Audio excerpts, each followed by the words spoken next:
పల్నాడు జిల్లా కోటపకొండలో బస్సు బోల్తా పడింది. ఈ ప్రమాదంలో ప్రయాణికులకు స్వల్ప గాయాలయ్యాయి. ప్రైవేట్ బస్సులో హైందవ శంకారావం సభకు వెళ్లి తిరిగి వస్తున్న సమయంలో ఈ ప్రమాదం చోటు చేసుకుంది.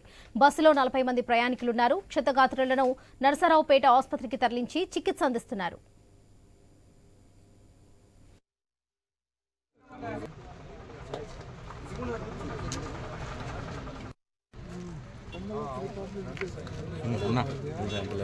Halo,